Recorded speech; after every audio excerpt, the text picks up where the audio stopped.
que ahora sabemos que es el Espíritu Santo, ha traído toda la palabra de Dios a nosotros. Por eso es que dice aquí Jeremías, y daré mi ley en su mente, y la escribiré en su corazón, y yo seré a ellos por Dios, y ellos me serán por pueblo. ¿Qué significa esto? Que el Espíritu Santo también trajo acá al espíritu humano la palabra de Dios, toda. Amén. O sea que si pudiéramos hacer una cirugía espiritual y llegar a tu espíritu, encontraríamos ahí escrita toda la palabra. ¿Me están entendiendo? Es como una idea. ¿Sí? Imagínense, usted va a encontrar aquí en tu espíritu escrita toda la palabra. O sea, tenemos todo el amor de Dios en nuestro espíritu. Segundo, tenemos toda la palabra de Dios en nuestro espíritu. Sigamos. Vamos a Gálatas capítulo 5, versículo 22. Y en Gálatas capítulo 5, 22 encontramos el fruto del Espíritu, ¿cierto? Y el fruto del Espíritu se divide en 9. Es amor, gozo, paz, paciencia, benignidad, bondad, fe, mansedumbre y templanza. Ahora, esos dones se van a manifestar en el creyente, escúcheme esto, como consecuencia ¿de qué? Como consecuencia de la morada del Espíritu Santo en nuestro espíritu. Amén. O sea que Dios espera de nosotros que manifestemos su amor. ¿Por qué? Porque Él ya lo depositó en nosotros. Dios nunca nos va a pedir algo que Él no nos haya dado. Si Él nos pide que andemos en amor, por eso Jesús les dijo, un mandamiento nuevo les doy, que se amen, que fluyan en amor, que caminen en amor. ¿Por qué?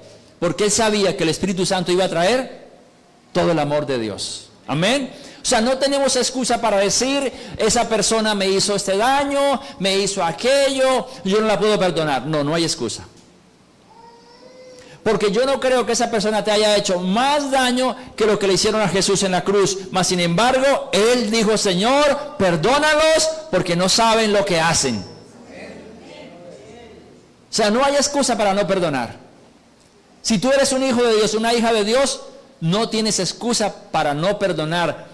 Viva en amor, ande en amor, hable en amor, perdone, porque es uno de los mayores gestos de amor, el perdón. Amén. Pero también está el gozo del Señor, amén. Tenemos la benignidad, la bondad, la fe, la mansedumbre, la templanza. ¡Wow! ¿Qué es la templanza? La templanza es dominio propio, donde anteriormente habían los serruchos, ¿se acuerdan los serruchos? Unos serruchos, y esos serruchos, la prueba era que al doblarlos, ellos no se partían, los soltaban, lo doblaban y lo soltaban, y el serrucho quedaba igualito, ¿sí? Eso es templanza, el temple. O sea, que por más que alguien haciéndote daño quiera doblarte a la derecha, porque lo van a hacer, ¿cierto? Usted en tu amor, en el amor que Dios te ha colocado, usted hace eso. Te golpean, ¿y usted? Te siguen golpeando, ¿y usted? ¿Cuántas veces? ¿70 veces? Amén. Eso es templanza. ¿Sí? Y no podemos decir, uy, pero es que me la ha hecho, vea, con una más que me la haga, mire, ay, Señor, se va a acordar de mí. No, 70 veces. ¿Cuánto? 70 veces. Y no hay excusa para no hacerlo, porque el amor de Dios está en tu espíritu y en el mío. Hay que sacarlo y vamos a mirar cómo se saca ese amor. Entonces, tenemos acá el amor de Dios, la palabra de Dios, desde el Génesis hasta el Apocalipsis, hasta la mente de Apocalipsis, está aquí en tu espíritu, tenemos también gozo, paz, paciencia, benignidad, bondad, fe, mansedumbre, templanza. ¿Qué más tenemos? Tenemos toda la autoridad, todo el poder. Amén. Está allí. Gloria a Dios. Y entonces, eso nos hace semejantes aquí en nuestro espíritu a Cristo. Semejantes a Cristo. Y eso hace que nuestro espíritu, como ya fuimos perdonados, seamos aquí justos, santos, inocentes, sin mancha, como si nunca antes hubiésemos pecado. Amén. Ese eres tú y soy yo en nuestro espíritu. Así nos ve Dios en Cristo Jesús. También allí somos redimidos. Estamos sentados en lugares celestiales en Cristo Jesús. Ese texto de Efesios capítulo 1, versículo 22 y 23, donde habla que estamos sentados en lugares celestiales, y Efesios capítulo 2, versículo 6, se refiere a nuestro espíritu. No es a nuestro cuerpo está aquí en la tierra, ¿cierto? Es a nuestro espíritu. Entonces tenemos poder y autoridad. Mateo 10:1, Lucas capítulo 9, versículo 1, Lucas capítulo 10, versículo 19, poder y autoridad. Colosenses 2:10 dice que estamos completos en Cristo. Cuando Colosenses 2:10 habla de que estamos completos en Cristo, que nada nos falta, estamos hablando de acá, no del alma y no del cuerpo. ¿Ok? Aquí en el alma todavía seguimos siendo imperfectos y aquí en el cuerpo también. Pero eso se puede mejorar. Gloria a Dios. Amén. Ahora, cuando una persona nace de nuevo, todo sucede aquí. ¿Cierto? Les acabo de decir. Cuando una persona está recién convertida, en su alma no ha sucedido nada y en su cuerpo tampoco. Todo está aquí. Por eso es que muchas personas han malinterpretado 2 Corintios 5:17. De manera que si alguno está en Cristo, nueva criatura es. Las cosas viejas pasaron y aquí todas son hechas nuevas.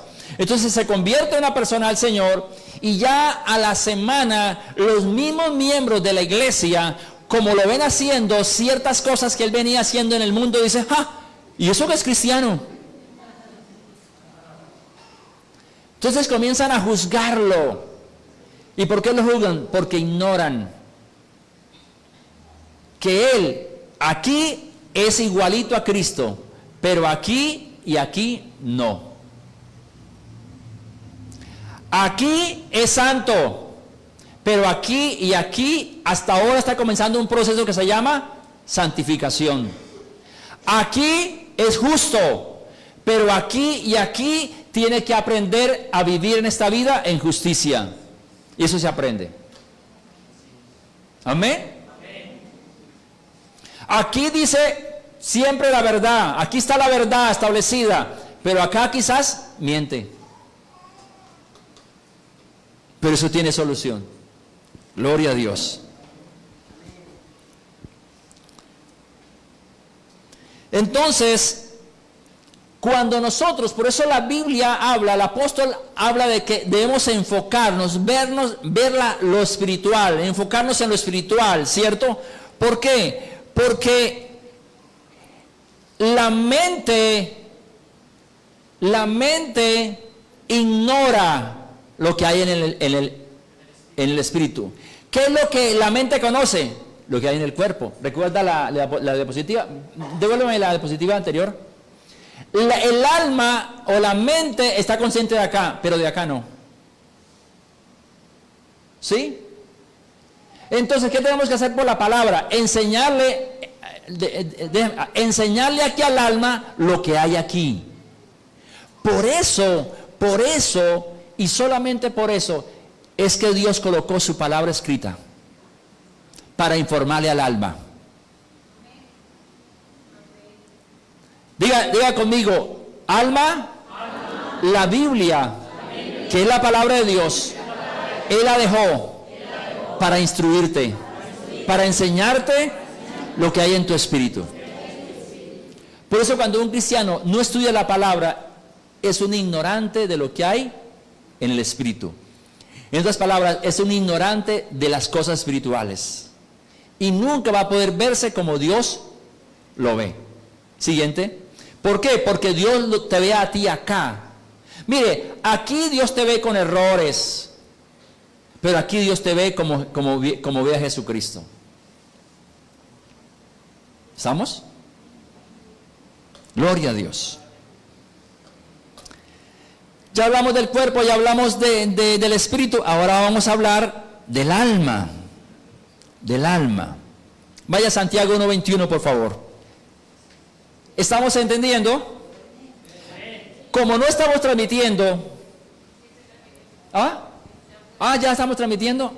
Iba a decir que si alguno tenía preguntas, pero ya estamos transmitiendo, no podemos. Pero si tienen preguntas, guárdelas que en la primera vigilia usted las puede sacar. ¿Listo? Ok, pero si alguno tiene preguntas, no importa. ¿Hay alguna persona que tenga una pregunta hasta ahora de esto? Lo puede decir. ¿No? Seguimos. O está claro todo o no lo está entendiendo nada. La gente no pregunta, ¿cierto? Naren es profesor. La gente generalmente no pregunta cuando hay dos cosas. O uno no entiende nada y no pregunta por no hacer el oso, o porque uno lo entiende todo. ¿Sí? Bien, sigamos acá. Santiago 1:21. Voy a leer la parte B. Dice, y acepten con humildad la palabra que Dios les ha sembrado en el corazón, porque tiene el poder para salvar su alma. Estoy leyendo en la NTV. Y acepten con humildad la palabra que Dios les ha sembrado en el corazón, porque tiene el poder para salvar su alma. ¿Qué está hablando aquí el apóstol? ¿Qué está hablando? ¿Qué está diciendo aquí el escritor de Santiago? Santiago no le está escribiendo al mundo. Esta carta no es para el mundo, esta carta es para la iglesia. Le está escribiendo a un pueblo que ya fue salvo, que ya es santo. Mas sin embargo le está diciendo que hay una necesidad de salvar el alma. Tremendo. ¿A qué se refiere el apóstol, el escritor de Santiago cuando dice salvar el alma? Se refiere a renovar el alma. ¿Listo? Renovar el alma. Y ya van a entender por qué es importante renovar el alma. Entonces, cuando nacemos de nuevo, no es el alma el que nace de nuevo, es el espíritu, ya lo vimos, ¿cierto?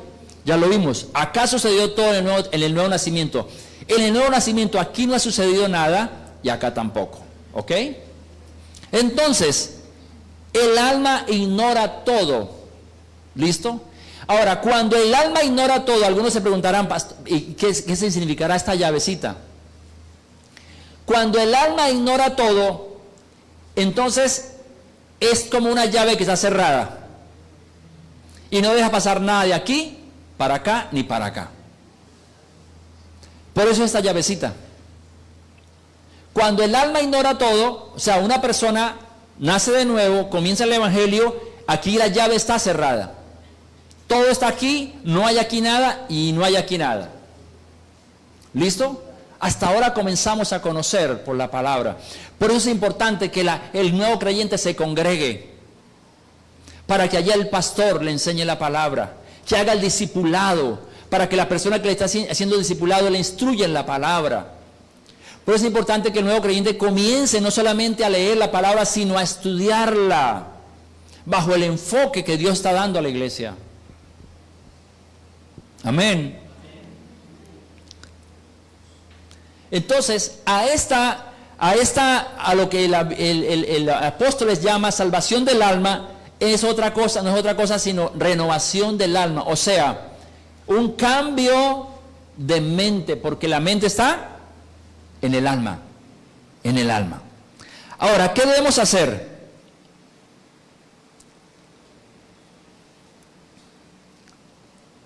renovar el alma, ¿cierto? Y vamos a Efesios. Vamos a Efesios 4:23, por favor. Efesios 4:23.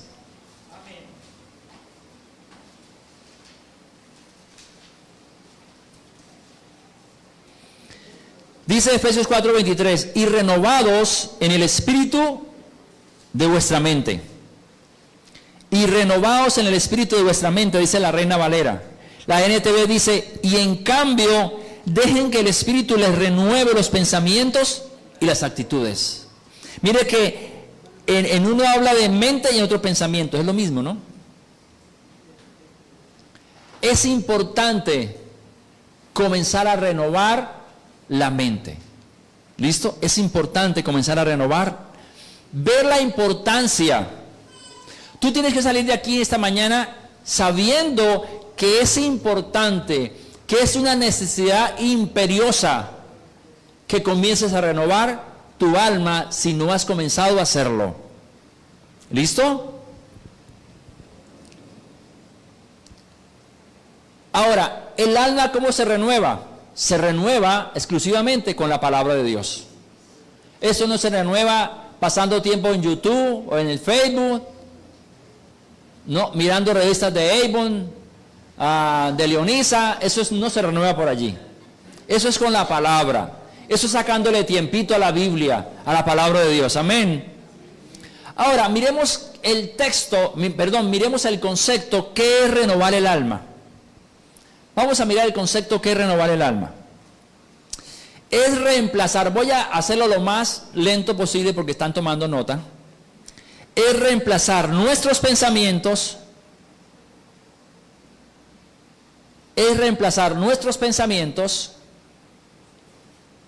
con lo que la palabra de Dios dice.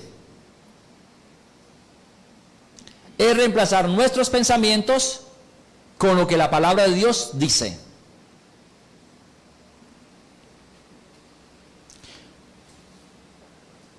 Con las cosas que declara la palabra de mí. Tú tienes que ir a la palabra y saber qué dice la palabra de ti. ¿Qué dice Dios en ella de ti? Amén. Bajo la guía y la comunión del Espíritu Santo. Bajo la guía y la comunión del Espíritu Santo. Repito, entonces es reemplazar nuestros pensamientos con lo que la palabra de Dios dice, con las cosas que declara la palabra de mí, bajo la guía y la comunión del Espíritu Santo. ¿Copiaron? Muy bien. O sea, es reemplazar los pensamientos contrarios, es reemplazar los pensamientos que están en mi mente, pero que son contrarios a Dios, por los pensamientos de Dios. Porque aquí están los pensamientos de Dios.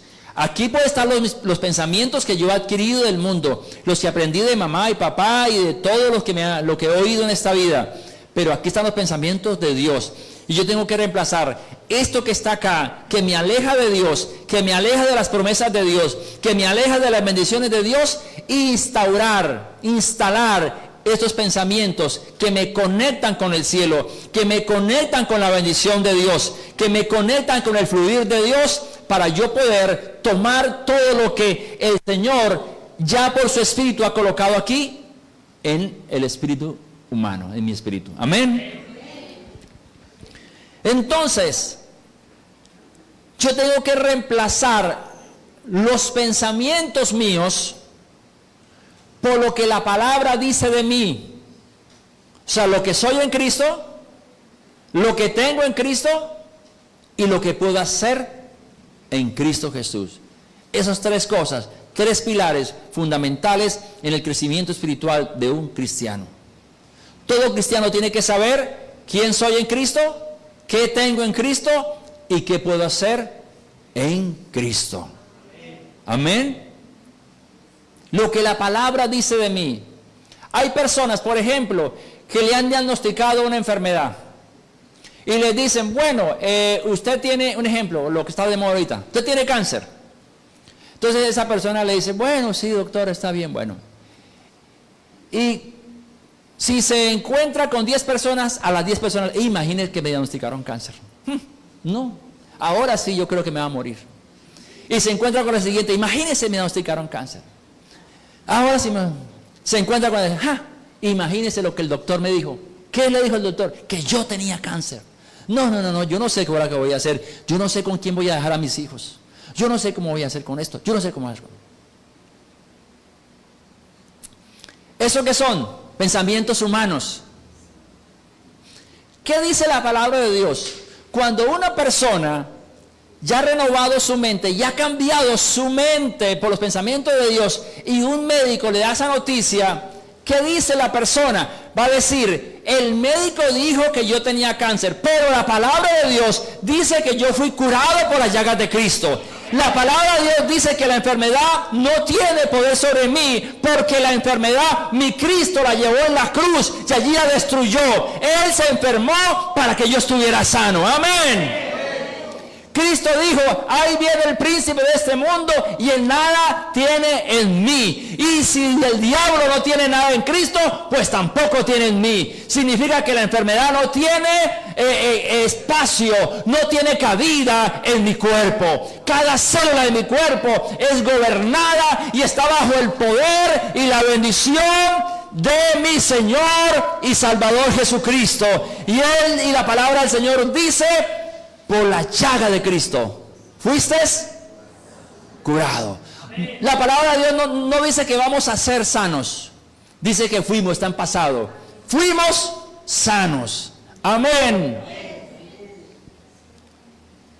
En nuestro cuerpo gobierna ¿quién?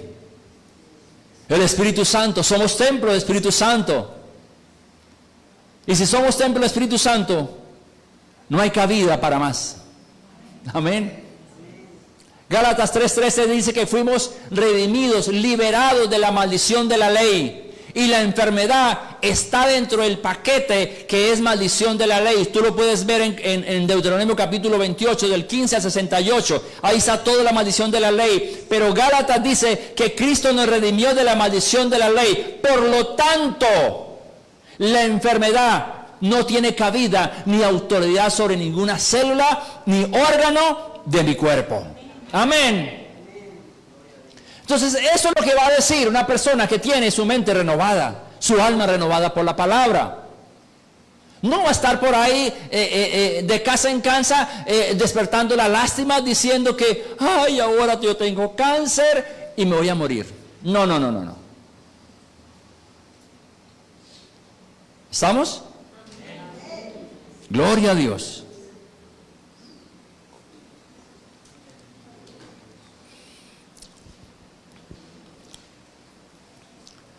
Cuando usted habla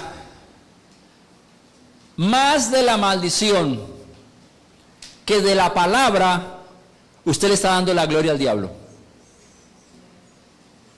La pregunta es, ¿de qué habla usted más? ¿Usted habla más de enfermedad que de la palabra? ¿Usted habla más de tu escasez que lo que dice la palabra de ti en el área económica? ¿De qué más habla? ¿Qué es lo que más hay en tu boca? Evalúate. Romanos 12:2.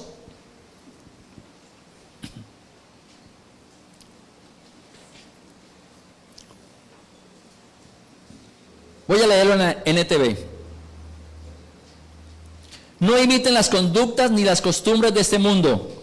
Más bien dejen que Dios los transforme. ¿Los qué? Transforme. Miren, no se puede concebir evangelio sin transformación. Por eso cuando una persona está en una iglesia por 5 o 10 años y su vida no ha sido transformada, no está en el evangelio, está en una religión. ¿Está qué?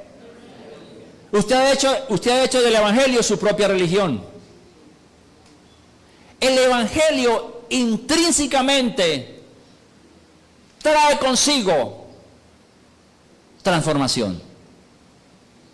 Tú no puedes estar en Cristo y no ser transformado, eso es imposible. Amén.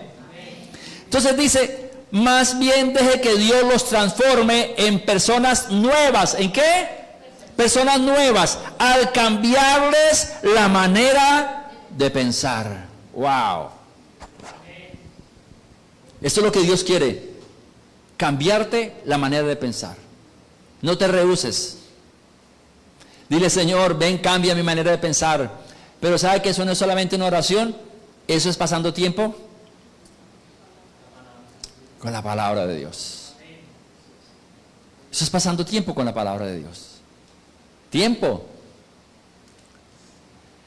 Leyendo un pasaje, quizás 10, 20, 30, 40, 100 veces. Las veces que sea. He oído de personas que han leído 250 veces el Nuevo Testamento. Kenneth Hagin leyó 250 veces el Nuevo Testamento. Y hay otros que lo han leído así. Tremendo. Pero hay cristianos que quieren todo esto y ni siquiera leen la Biblia.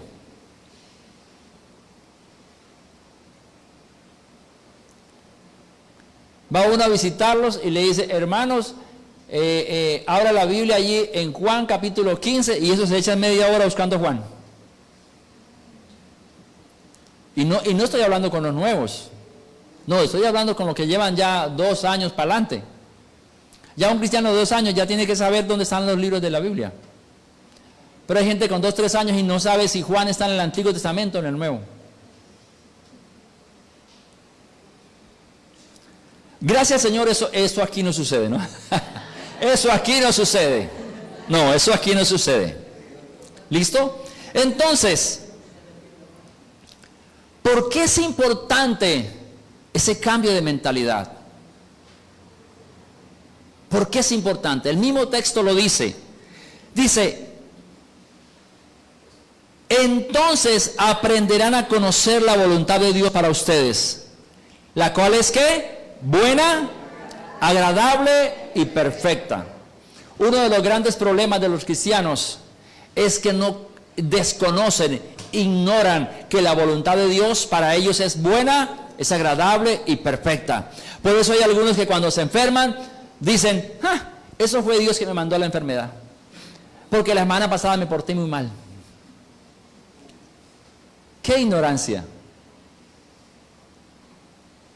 No. Dios no puede dar de lo que no tiene. Dios no tiene enfermedad para dar.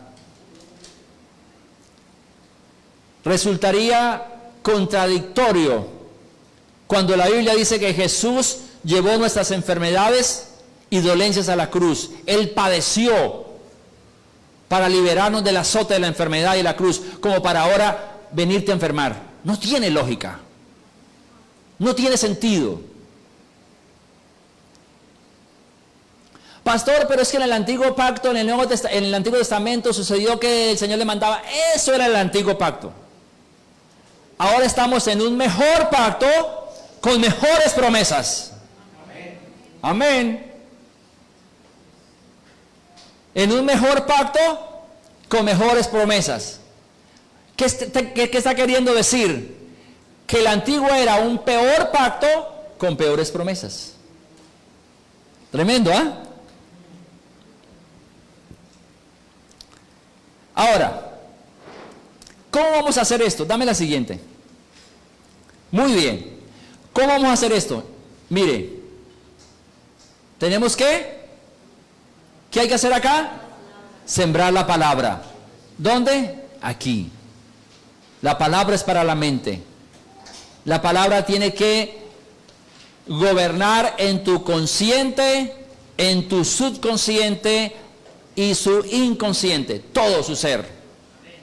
Lo más profundo de sus pensamientos es lo que la Biblia le llama en algunos momentos corazón. La Biblia se refiere, la Reina Valera se refiere al corazón, al espíritu, pero hay momentos que se refiere también a los más profundos pensamientos de nuestro ser. Hasta allí tiene que calar la palabra de Dios. ¿Listo? Hasta allí tiene que calar. Hasta lo más profundo, para que cambie todo lo que hay. Pensamientos en el consciente, subconsciente e inconsciente. Amén. Gloria a Dios. Entonces, sembrando la palabra de Dios, en la mente. ¿Qué tenemos que hacer? Hay unos pasos aquí. Primero, obviamente, leer la Biblia, ¿cierto? Segundo, estudiarla, que es muy diferente a leerla. Una cosa es estudiarla y otra cosa es leerla. Entonces, primero leerla, segundo estudiarla, tercero, memorizarla. Es importante que usted memorice la palabra. Cuarto, meditar. Dice David, el salmista, dice que él aún en las vigilias, mientras se dormía, meditaba en la palabra. Meditaba en la palabra. A toda hora, si tú estás haciendo algo, estás en la cocina, vas caminando, vas en el bus, vas en un carro, medita allí la palabra, medita la palabra. Quinto, declara la palabra, declarar la palabra, declarar la palabra. Recuerde lo que dice Isaías 55:11, así será mi palabra que sale de mi boca, no volverá a mí vacía, sino que hará lo que yo quiero y será prosperada en todo aquello para que la envíe.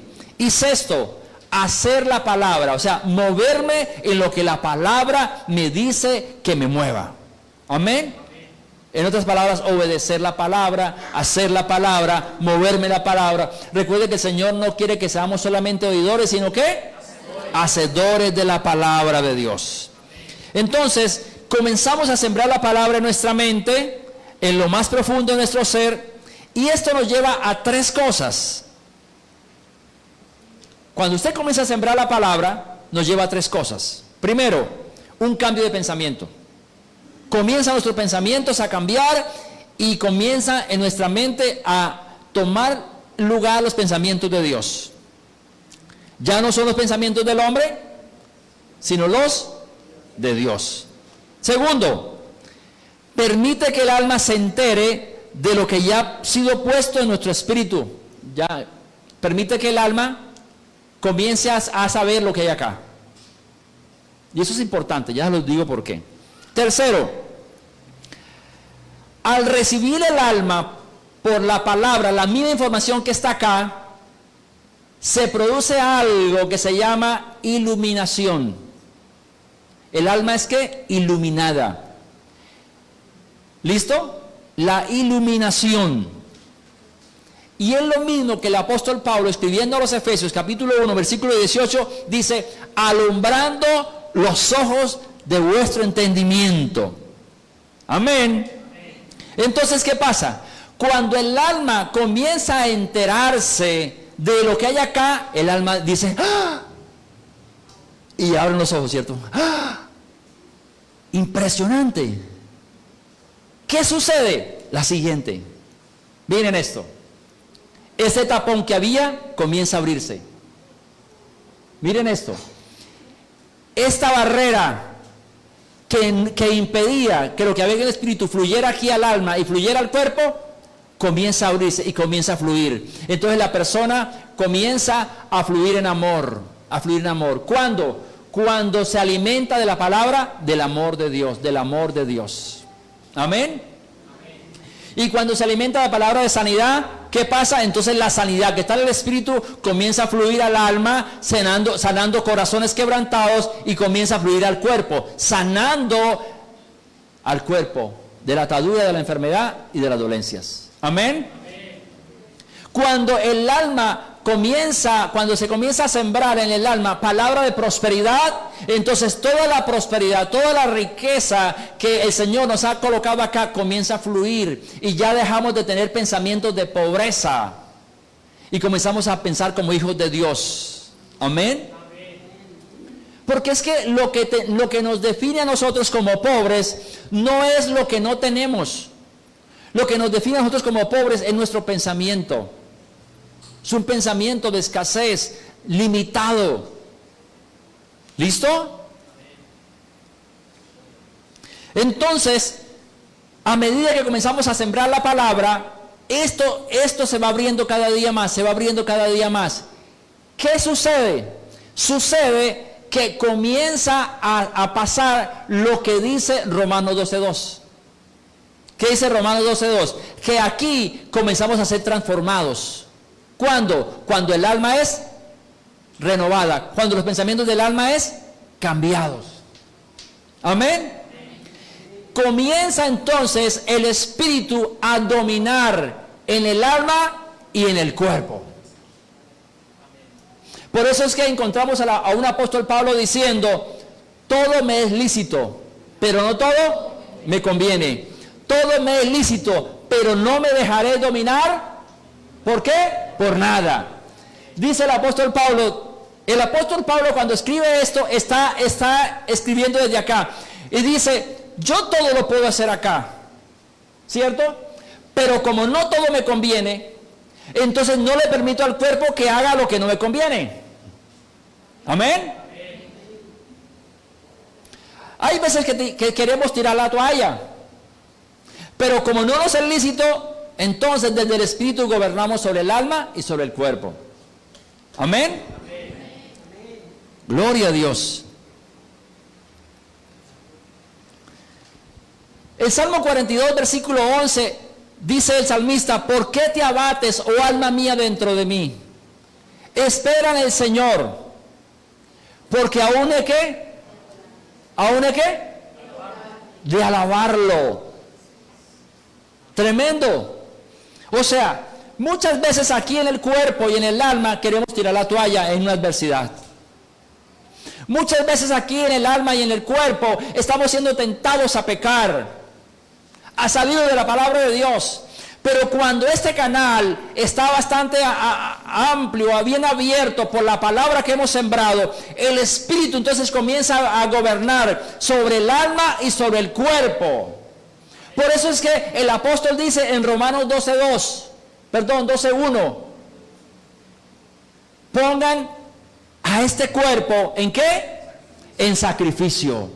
La única manera de usted colocar su cuerpo en sacrificio, ¿qué es poner el cuerpo en sacrificio? No darle lo que él pide, porque el cuerpo siempre va a pedir pecado.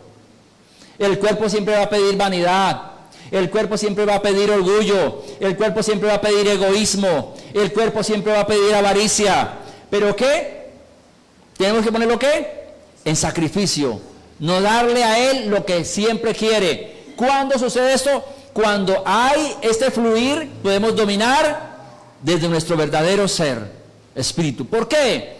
Porque aquí en el espíritu tenemos al santo que domina sobre todo. ¿Me están entendiendo? De esa manera tú puedes controlar una adicción, un pecado, una situación propia o extraña. Tú la puedes controlar desde allí. Entonces la palabra te va a ayudar. Una persona que tiene un problema de pecado fuerte, entonces tiene que alimentarse de Romanos capítulo 6, Romanos capítulo 8. ¿Sí? Romanos capítulo 6, versículo, creo que es versículo 14, dice que no demos los miembros de nuestro cuerpo al pecado. ¿Ve? Ese tipo de palabra, porque la palabra es una semilla y tú tienes que alimentar. Tú tienes que primero hacer un diagnóstico. ¿Cuál es el problema en tu vida? ¿Qué problemas hay? ¿Qué tipo de pecado hay? ¿Qué situación hay? ¿Problema de familia?